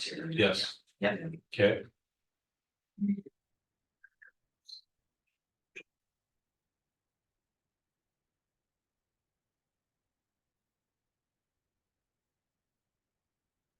What are everybody's thoughts on that? Like, is that something that the committee would like to learn more about in making this a conservation designated area? I'm fine with learning more about it. Right. Because the reason I put that out there is because I want to get a sense from the committee before we, we send administration off doing that work, that we have an interest to get a report on it to see, what that looks like, and then, take it from there. But I want to just get a sense from everyone. So any other thoughts on it? Well, yeah, but tied to exactly what you're saying, I'd like to get some insight into what it takes. Yeah. And what it takes away from us and what it adds to us and all that kind of stuff before we start making some real decisions. Absolutely, and I'm with the same boat, because I mean, sometimes these sound great, but then it might tie our hands in some ways, right? So I appreciate, I think it's a great look at it and for the future and see what it means. So, Yeah, I would be worried it would tie that it would just hinder the tourism.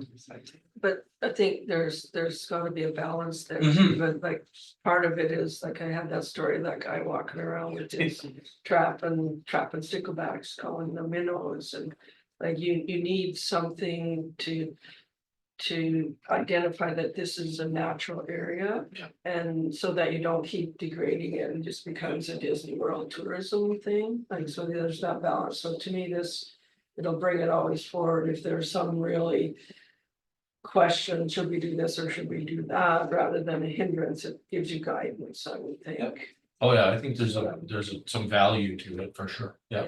And I wouldn't know because it's in the town or half in the town, like the actual designation, who knows, I don't know what would be appropriate, so yeah, I would like to learn more about that. Okay. But to look at this as the big tourism, like having, Jasper tour buses roaming around Rammer Drive and College Road, I'm totally against that. Yes, it's a wonderful spot, visitors are welcome. But that, we've already gone through that phase and nobody liked that. Okay, Heather, I saw your hand up. Yeah, I just wanted to remind everybody that before things had really started to kick off with the FRIA funding, I had looked into a couple presenters to come and speak exactly to that and provide some slides and things. So I'm gonna loop Deb in on that to pick that up with you guys. But from my very brief conversation that I had with them, it sounds like there's kind of levels of designations that you can do. So we might be able to find a happy medium once we learn more. Which reminds me, while Deb's reason she's here is because Deb will be taking over from Heather in September, so she's getting Her feet wet. getting her feet wet and hearing what we have to say this evening moving forward for September. So, Probably should have led with that. yeah, I probably should. My bad. Yeah, but yeah. Okay, is there anything else? Because we still have 3 action items to attend to. Is there anything else on the strat plan prep that you can think of for this evening to let Heather and Deb know? I think we've had, for me, some really good ideas tonight, especially around the programming. You know, I think that there's some very valuable things going on that we just need to promote more and find ways to let the people know, right? So I think that's a good start there. On the comms side of things, just 'cause we're touching on it, is the town putting out, I don't know, like a post, like we had the big free announcement. Mhm. The town putting out a poster saying like, this is our intention for this winter, this is the work that's gonna happen. Yes, so as soon as our summer work is complete and we know what kind of winter we're having, right? Like if we're having it early, because they can start as soon as frozen. So my plan is come fall, probably end of September is when we will see more information on this section, then this section, then this section. These are closed, please walk this way instead. So that'll all come out in the fall. I think that'd be a great thing to put out, like as soon as possible. Like even now and saying like, with the caveat that it depends on the weather still, but this is our intention, just so that people aren't kicking around all summer, being like, oh, this place is falling apart. Like, Yeah, we just don't have the confirmation back from the contractor in terms of their order of operations yet. okay. Cause we still have to figure out that one sunken section, which is gonna dictate which order they tackle it in. So we're just waiting on that as well. Okay. Yeah, I was just saying that Trevor, I agree with that, I tried to say the same thing, that we really gotta start publicizing. When stuff is happening as soon as possible and. With as much fireworks as possible so that the town knows about it. So like last week I was doing the work for you at the boardwalk. I ran into a number of groups, probably like 10 or 15, and I had to talk to them all because flying their own. But not one of them knew anything about the work that was happening, which was shocking to me. But I was like, yeah, there will be work coming. But just, Yeah, it was on the radio, on the voice, yeah, like it was all the places that we can put it. Bulletin boards. At Yeah. the beginning of each trail. If that kiosk idea where people can pin stuff up, you can pin up big posters saying. Do those bulletin boards have the Lexan coverings on them?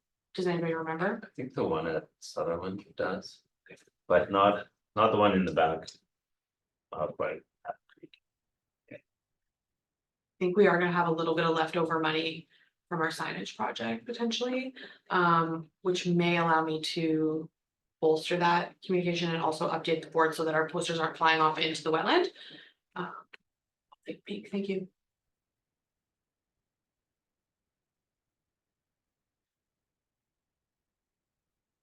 You know, and just so the group knows too, our comm department is a bit stressed right now. We only have one person.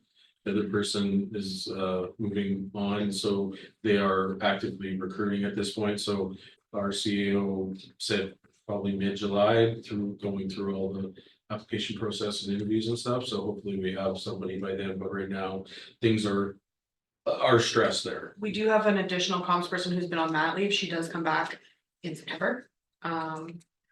So we're down 2 right now. So, yeah, so just, but I think it's a good idea, and I think that, you know, Heather and her team can pull something together and get that information there, so. Yeah. Because I agree. Okay, anything else? All right, so let's move on to 4.0 our action items. First on the agenda is the 2024 Thistle Poll date selection. Thank you. Lucky for us, we've had some forest wardens reach out. They're interested, they heard about the poll from last year. They want to come and help this year. So I'm gonna be following up with them hopefully tomorrow, depending on what my day looks like. And I'm just looking for a recommendation from the group on a day that might work best. I think last year it was a Sunday. It was a Sunday. Sunday. Yeah. I'm not actually, I can't recall, Beth, what the best time to pull them is, so. Toward the end of August, just what you're trying to do is. The plants spend all the summer, like, putting their energy up into leaf production and stuff, and just before they, they'll flower, and then you just, for the fall, what they do, they'll push over all the cards and everything into the roots. So you want them to waste all their energy just growing in the summer, but get it before they start pushing it back down to the roots. And so you're never gonna really get rid of them, but you're weakening the roots every year. You do that, you just less carbs for them to make it through the winter. So they'll come up again the next year, but not as strong. So usually I think it was it like the third week in August, third weekend? I can get you the date, maybe I'll Can you just, just pick a date right now? 25th, Like, I'm sorry, sorry, like I'm looking you at, are the expert on this, I'm sure you're good. I'm just Yeah. looking at weekend wise, and you said about the third weekend in August. That would be the 23rd and 25th. Or even earlier than that. Yeah. It would be the 17th and 18th. Cause I think we wanted to stay out of that last week of August. I think I remember this conversation last year because everybody is getting ready for back to school and Yeah. they didn't want to take their kids out and do that, so. Yeah. Maybe the week before, the Yeah, the- 17th? The 17th, 18th? Is it a 2-day thing? No, I just threw it out there again, but yeah. So the 18th? Yeah, it was a 1 day thing, and then we came back the next Wednesday evening to pull that one. That one hill, we'd never done that before, like Whiskey Jack's pulled thistles for years. But so we came back to finish that hill off, but if you have the junior forest wardens fully, you can just put them on that as well. I know Chad said we had a bunch of people show up, and he, on the Sunday, and he said, you guys could. You know, it would take my crew a week to do what we did in 4 hours, and you're just like. So like, yeah. Just wondering about that poll, would it be also something to consider partnering with another maybe group that does hot dogs and hamburgers or something like that and make it kind of a family event type of thing down at the Beaver Boardwalk, pick some thistles, we feed you. You know, and it might benefit too, because then it could be, you know, you do it for a not-for-profit, maybe a sports group wants to do it or something and have a $2 or whatever, make some money on it. Potentially and have a family thing. I don't, like, I'm just trying to think, how do you bring more people, because the more you obviously got a lot done, but I mean, the more it's obviously a problem. So I don't know if that's something the group would want to entertain, and it wouldn't be us doing it, it would be finding a group that would be interested in doing a partnership and taking on that role. I don't know. It would be us finding a group. Well, and I think, but I mean, I have no problem, even myself, volunteering to go around to people. I mean, I could go to Bridges, I could go to a lot of different organizations that might be able to, but I don't know, I just, that we would leave it entirely up to them. As to getting the barbecue and all the stuff, but I don't know. I love it for next year. For next The reason I say that is Okay. because I think we would want to establish a process for how we're gonna enter into these partnerships Okay, without going all willy-nilly. yep, And thank you for grounding Yeah. me. So yeah, but and we're gonna have, we know we're gonna have extra hands Yeah, this year, so yeah. I'll put that. But in for the future, then, I just, you know, again, that's a family area, if we get a community going and cleaning up the area. You know, and stuff, and yeah. What, just one comment, when we were doing this, I was so happy that the town, they had t-shirts, everything. So it was really, what I thought would be a nice extension would be, could the town approach other clubs to do other parts of the town, like Whiskey Jacks would be focusing on the Beaver Boardwalk, maybe you can get the River Valley Running Association to do Mary River Park, maybe you could get all these different groups to do different areas of the town, like spread that out, not just the Beaver Boardwalk, but get other groups that use it, like Kimba and do whatever is out there. I'm not here for him, but. Yeah, no, but I mean, what, you know what I'm I saying? think it is I think it's a valuable idea, you know, that because there are other areas that have these issues, right? So I think, you know, I think to consider that. If we could just get a motion on the Yeah, I'd date, like to and make- then I Yeah, can, make a and then I motion. can talk Yeah. to Chad and on the off side of things for this, yeah. I'd like to make a motion to recommend August 18th, 2024 as the this'll date. Perfect. Okay. Any thoughts, questions? Seeing none, then we'll call the question. All those in favor for the August 18th? And that is carried unanimously. Perfect. Okay, we have 4.2 then, meeting times and the request of change. So we didn't discuss this last time because Kelly, you weren't here, and I think there was somebody else not here, Kevin. Anyway, but the request is to maybe make the meetings a little bit later in the evening to 6:30, 7 o'clock, given time. I'd like to make a motion that we change the meeting time from 6:30 to 8:30. 6:30 to 8:30. Okay. Yes. Oh, I thought he was saying from this time to 8:30. Yeah, no, It'll I- be a minute to get there. 6:30 to Yeah, I 8:30. got it. no, we I got yeah, because I'm not coming at 8:30. Yeah. But no, okay, so we have a motion to move the meeting to start time at 6:30, ending at 8:30. Any thoughts, questions, comments Feel on free that to time? speak up. Yeah, no, that sounds good. Is that Yeah. okay? No, Okay. it sounds, yeah.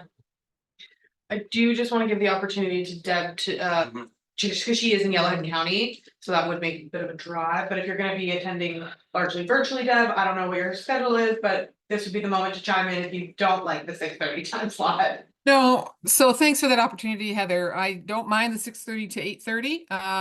An evening meeting is an evening meeting. I mean, I like them better at 5, but if we're not going to do that. And also I'm going to be probably curtailing other committee meetings that I do go to routinely to more like when needed, just to accommodate this extra work here. So it's all right. That's okay. What day of the week are we talking? Always Wednesdays, right now. And that's, I guess, that is up for. Let's do the 6:30 first, and then we can talk if there's a change in the evening. So we got a motion to start at 6:30, 8:30. All those in favor? And that's carried unanimously. Is the Wednesday Second evening, second Wednesday, is that the preferable date, or is there any suggestions for another? I'm good with it. I think we were doing that to accommodate your, is it basketball Yeah. schedule? Okay. Yeah. I would prefer another date, but that seems like, I don't have basketball until the winter, so. oh. But I think we. Well, let's not change it No. up. Yeah, we'll just Basketball keep it, schedule. yeah, we'll keep it, it says, unless your basketball changes, then you'll have to let us know, and because, yeah, if your schedule changes for basketball, because it's not always the same time, I'm assuming, but yeah, let us know, but it sounds like, yeah, we'll leave it on Wednesday then, and then we'll make that work. You always have the virtual option, you know, if we can't make it, you know, there's always that option, and there should be an owl in here, but anyway. Okay, so we're good, 6:30, second Wednesday of the month. So that brings us to 4.3 then, which is the discussing bringing back the renaming. So I'm gonna hand it over to Heather to give us a little bit, because we're not rescinding. You're not reconsidering the motion, because reconsidering has to be done on that evening. The only thing that I want everybody to realize, yeah, that's okay. Realize that we did motion all the names in one motion. So by rescinding it, it opens up all the loops again. Just so we're aware of that, because we can't just open up to one without rescinding the entire motion. So, but Heather? Yeah, just procedurally so that everybody understands how this goes forward. So at the beginning of the meeting, we got it on the agenda. You guys all agreed, yeah, it's worth hearing Beth out on this. So Beth will be able to put the motion forward to rescind all of the names, right? She'll be able to speak on it. You guys can ask questions. Once the vote is called, Beth requires the majority of the group in order for that to be reopened, where we would then have to go through each of the names again, rename them, get those into the minutes. Are there questions on the process before I turn it back over to Chuck? Councilor Fox. No, that's my bad. Yeah, right. It's her last meeting. Yeah, exactly. Who's playing that? Yeah. And when you say, no, it's just a majority, how many, that's 2/3? No, it's just. Oh, just, oh, Yeah, okay, there is the one that requires like all of it, but we said that it was with enough notice. right, Yeah. okay, gotcha, okay. Questions on that? Can Beth just speak her piece and then we decide Yeah, if we wanna rescind there? so I speak my piece and I make a motion and people decide whether we want to go To rescind it. to rescind it or not, okay, You make the so. motion first, then you speak on it, Okay. then they debate, then we call the question. Okay, I'll make a motion to rescind the 4 names identified for the Wayfinder loop map. Okay, so the official, just so we're clear, because the motion that was made to adopt the Wayfinder Trail naming as presented, which is yellow Fen Forest Trail, cyan was the Maxwell Lake Loop, blue was Happy Creek Loop, and magenta was the Beaver Lodge Lane. So that's the one you're asking to rescind. Correct. So we'll hand it over to you then to share your thoughts on that. Okay, I guess we'd come up with a Fen Forest Trail for the outer loop, and then I realized once we just updated our plat list for the, I realized that most of that outer loop goes through different forests, goes through mixed-wood forest, riparian forest, coniferous forest, moist forest, all kinds. It goes through some special habitats like the fen. There's a calcareous fen, there's a graminoid fen, there's a south-facing slope. It even goes through the marsh at one point. So I thought, but why are we focusing, just pulling out like a Fen Forest Trail? So I thought, why not just the forest trail? Let's make it simple. So that was. Yeah, I don't know. So I don't want to spend a lot of time on this, but that's what I was thinking there. Okay. Jan? I'm gonna vote against this because you just named off a whole bunch of forest types, so the forest is in there in the fen, and to be blunt, and this is very low importance to me, and I just want to move on. This is not, this is the town initiative that they asked for our help on. So it's low on my priority list. So it has a fen, it has a forest. Good to go. Okay. Thank you, Jan. Anyone else? No? Yeah, I will also, I don't agree either. The Happy Creek Loop also is not, you know, contains only part of the Happy Creek Loop, so I think it makes sense that it's only part. And like it just, it makes sense to me, so I don't agree. Okay. Anyone else? Wayne? To be honest, I just like the name, Fen Forest. So, Can I make one more comment? People are gonna think it's a fen forest, like it's a special forest. There's no forest in a fen. So I think that was my other thoughts, like a fen is defined by no forest. Okay.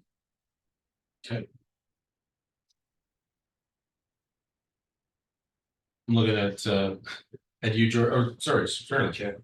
So if it is called the Fenway or isn't, so you're saying a fen is like when there's no trees there? So is that like the main attraction for going that way? That people normally, I mean. Not really, if you want a nice long walk, you go through that moist forest, there's lots of orchids in through there. That mixed wood is beautiful, like you cross the Bighorn Trail. So it's a variety of vegetation communities if you go around the back, then you come out into the fen.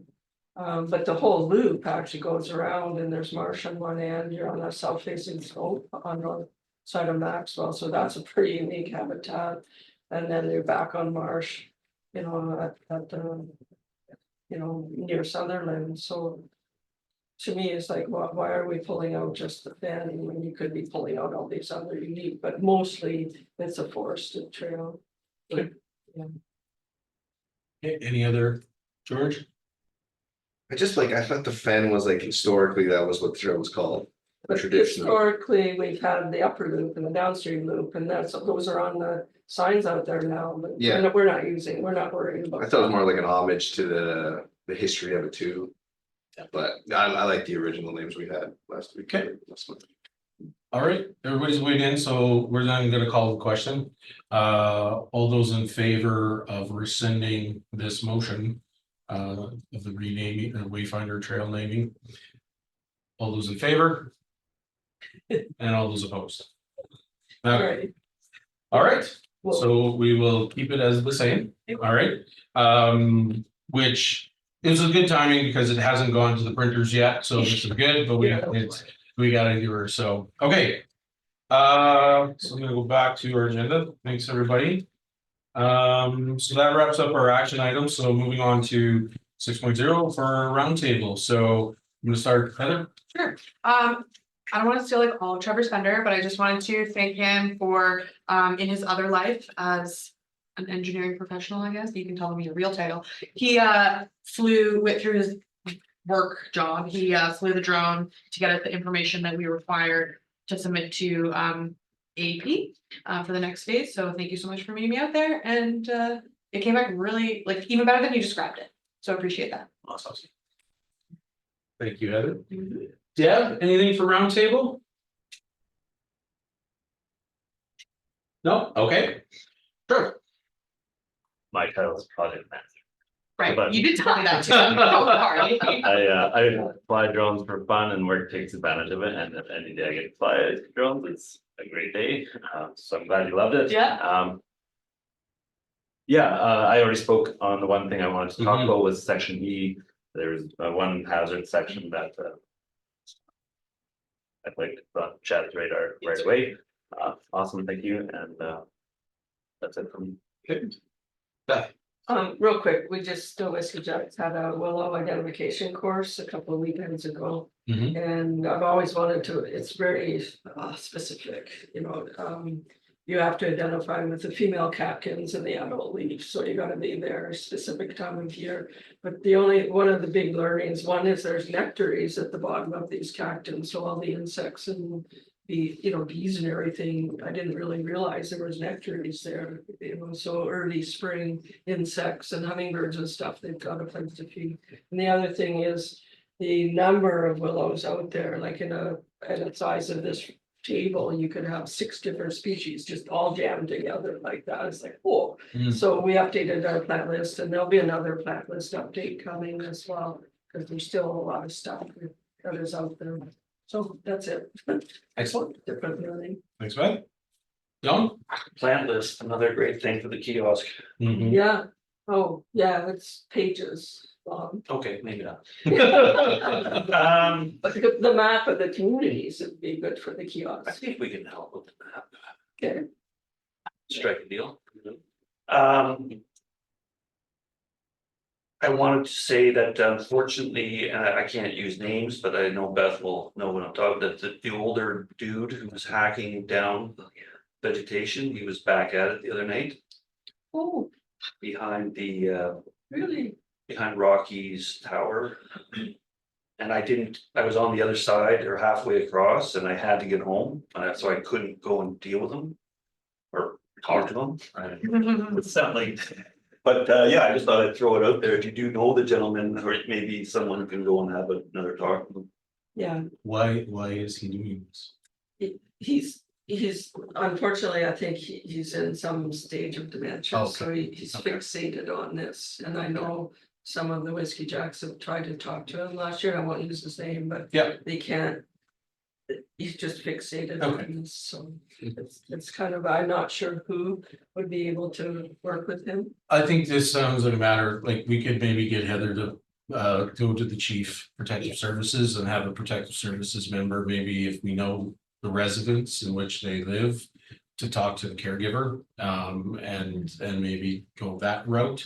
Might be a better option Yeah, than us doing that, so I think that, maybe after the meeting, you can mention to Heather, the person and. I don't know, and I don't know, it looked like him, yeah, it looked like his Tilly hat, Yeah, so But- that's all I know, Yeah, so let's but I not think we send the can- cops in quite yet. no, but I think, but protective services is there to inform and educate as well and help, so I don't know, but I just don't want people. yeah. Up to this person and doing something. It's a Yeah, real so- skill to do that, and the Yeah. last time I saw him was a few weeks ago, and he was with an older lady, and they just looked like Okay. probably its caregiver, but Yeah. I think there's a one- couple avenues, sorry Beth, there's a couple avenues we can go here, I've had similar items in the rec center and in other parks and things like that. So there's a couple avenues we can take, I will investigate Yeah. and go from there. do you, Perfect, but thank you for telling us. yeah, do you want me to forward the name or? I'll have the conversation first, leaving First, all the yeah. name and everything out of it, so we're not coloring anything, and then I'll follow up if I need to. Anything else, Jen? No? Kelly, I don't think I have anything else to add, good meeting. Sterling, Seen some more beavers. yeah, good. Excellent. And the muskrat. Yeah, No, there's one of those, Oh. yeah, I've seen them before. Okay, George, Yeah, I think it was a good meeting. I think we've got a few months off here. Yeah, something, if we find some way just to dedicate something to the Beaver Boardwalk, just to like instill that community pride, I think is what we're looking for. And like just the updates on the projects and like the things that are happening throughout the summer there, I think would be good. Yeah, I think we can come back to that in September too, but yeah, I'd be more than happy to help out with some kind of social media, something. good. Yeah. No, that's it. And I echo that. First of all, yeah, the meeting was good tonight. We accomplished and got some good ideas, especially with the planning. But I do think that it's an opportunity for getting more word out there of what's happening in the Beaver Boardwalk and how you can attend and when you can attend. You know, I think I agree 100% on that. As for roundtable, I just want to take this opportunity because it is Heather's last meeting. So, but thank you for getting us to where we are here today. She's been on board a long time, even when her position doesn't necessarily fit, but she was, since the beginning of all this and, and all the work that you did to get the FRIA and the work you're doing to accomplish this other grant as well. So thank you very much, Heather. And Deb, welcome. Thank you for, taking the reins over. So Deb and I will be talking about September's agenda here in the next couple of months. If you do have any suggestions for September's agenda, like always send me an email and we can consider that. And the next time we're together, we should probably have another member sitting with us as well in our September meeting. So hopefully that'll works out.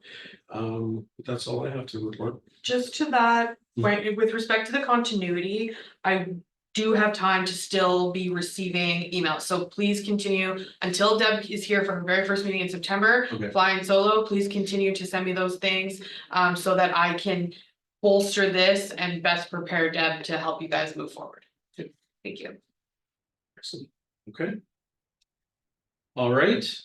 There's nothing else. Our next meeting is scheduled for September 11th at 6:30.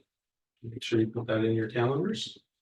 All right, and with that though, I know we are taking the next 2 months off, but if there's any need for a special meeting, of course, Deb and I and Heather will be in touch with everybody if there's a necessary for that. So. Okay. Can I have a motion to adjourn? I'll make a motion to adjourn. John, motion to adjourn, all those in favor?